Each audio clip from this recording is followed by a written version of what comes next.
यंत्रमाग कामगारांच्या मागण्यांसाठी आंदोलन करणार यंत्रमाग कामगार संघटना संयुक्त कृती समितीच्या बैठकीत निर्णय। यंत्रमाग कामगारांच्या किमान वेतन कायद्याची अंमलबजावणी करावी, महागाई भत्त्याप्रमाणे मजुरी वाढ मिळावी यासह विविध मागण्यांसाठी 2013 प्रमाणे यंत्रमाग उद्योगातील कामगारांचे आंदोलन उभारण्याचा निर्णय यंत्रमाग कामगार संघटना संयुक्त कृती समितीच्या बैठकीत घेण्यात आला।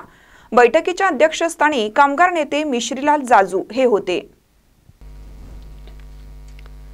यंत्रमाग कामगारांना महागाई भत्त्याप्रमाणे मागील फरकासहित मजुरी वाढ मिळावी, किमान वेतन कायद्याची अंमलबजावणी करावी यासह विविध मागण्यांसाठी गेल्या अनेक वर्षापासून आंदोलन सुरू आहे। तरीही राज्य सरकार आणि शहरातील कारखानदार लक्ष देत नाहीत।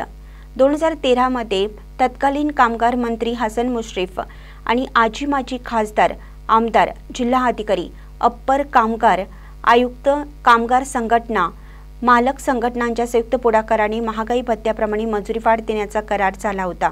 मात्र यंत्रमाग कामगारांना ही मजुरी वाढ मिळत नाही आणि किमान वेतन कायद्याचीही अंमलबजावणी होत नाही।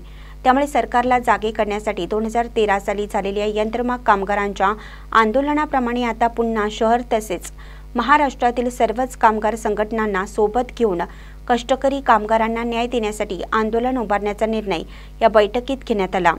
बैठकीस भरमा कांबळे, मदन मुरगुंडे, आनंदा गुरव, राजेंद्र निकम, शिवाजी भोसले, हनुमंत लोहार, सुनील बारवाडे, सलीम खानापुरे यांच्यासह कामगार नेते उपस्थित होते। महानकरी न्यूजसाठी सुभाष भस्मे, इचलकरंजी। ताज्या बातम्यांसाठी महानकरीला सबस्क्राइब करा आणि बेल आयकॉनला क्लिक करा।